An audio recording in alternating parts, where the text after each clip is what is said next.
Welcome les amis, on se retrouve pour Indie Tour, la chronique consacrée au circuit indépendant.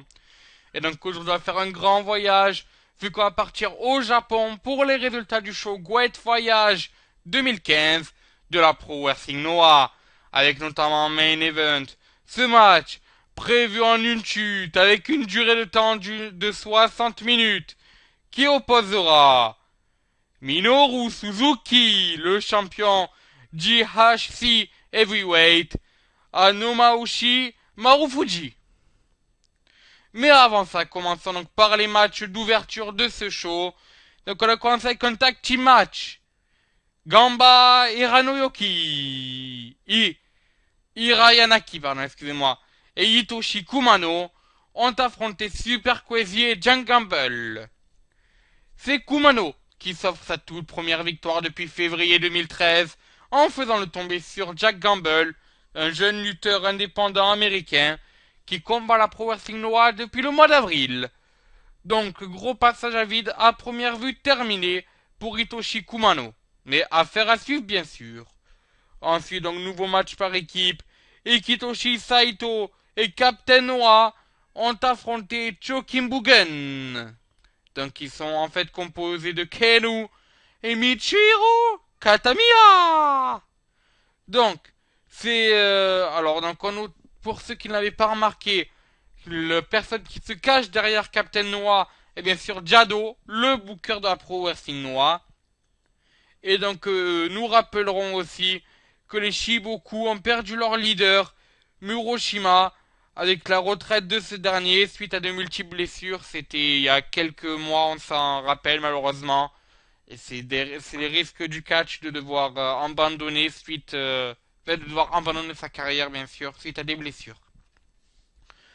Voilà, donc ben, je le rappelle, c'est Salito et Captain Noah qui sont imposés.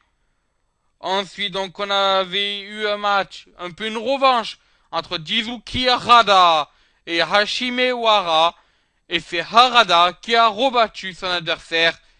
Alors, la première victoire d'Harada sur donc Wara relève du mois de février, pour ceux qui ne s'en rappelaient pas. Donc ensuite, nouveau match par équipe, cette fois match à 6. Brave, donc est composé de Mohamed Yon, Yoichi Ishimori et Nakashima ont affronté Quiet Storm et Shane Master et Mikey Nichols. Donc pour ceux qui s'en rappellent peut-être, Shane Master et Mikey Nichols est apparu lors de Wrestle Kingdom 9, donc 9, le dernier grand show, le WrestleMania de la New Japan Pro Wrestling. Voilà, ensuite on a continué avec les titres par équipe de la Pro Wrestling Noah qui ont été défendus, vu que les Suzuki Gun, Takami Shinoku et El Desperado ont défendu leur titre face à Ogawa et Zack Sabre Junior. D'ailleurs, ils ont très bien défendu leur titre pour la deuxième fois. À noter qu'ils avaient remporté les titres, c'était au mois de mars dernier. Et surtout qu'ils ne sont pas dépendants de la Pro Wrestling Noah, mais qu'ils sont dépendants de la New Japan Pro Wrestling. Ensuite, on a eu un match pour le THC Junior Heavyweight Champion. Et Taichi l'a emporté sur Atsushi Kotoge. Ensuite, nous avons eu Maybach Taniguchi et Maybach Blue Justice qui ont gagné dans un match par équipe les Suzuki Gun, le Shelton Benjamin de Izuka, eux aussi représentant la New Japan Pro Wrestling. Ensuite, on a continué avec une autre défense de titre et les représentants des Suzuki Gun, les Kyler Elite Squad, Lance Archer et Davey Hart Smith, qui avaient fait partie du dernier show, donc TV de la ROH, ont défendu leur titre et ce de très belle manière face aux Dagan Yankees de Masato Tanaka et de Tagashi Shikura. Et ensuite, main event de la soirée, je le répète, match prévu en une chute d'une durée de temps de 60 minutes.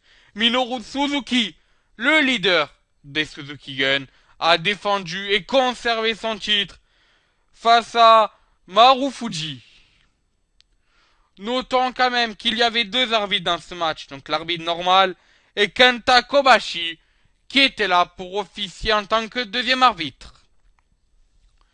Notons qu'après le match, nous avons eu un petit challenge qui a été donné donc de la part de Maybach à attendez que je retrouve lequel de Maybach, c'est voilà Maybach Taniguchi qui a défié un peu donc les Suzuki Gun, mais ce dernier l'a attaqué avant de dire qu'ils acceptaient le défi, donc comme j'aime bien le dire, affaire à suivre.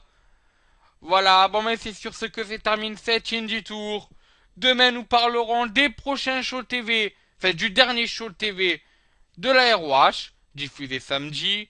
Puis nous évoquerons ensuite, pendant tout le reste de la semaine et le début de la semaine prochaine, les résultats des 4 crossovers entre la New Japan Pro Wrestling et la ROH, c'est-à-dire Global War et War of the World. Avec des très grandes affiches, je les avais citées il y a quelques jours dans mes Indie Tours. Donc voilà, c'est ce genre de show qu'on n'a pas envie de louper durant une année de catch. Voilà, bon, mais c'est sur ce que se termine cette Indie Tour. Et sur ce, moi je vous dis, à bonsoir les amis.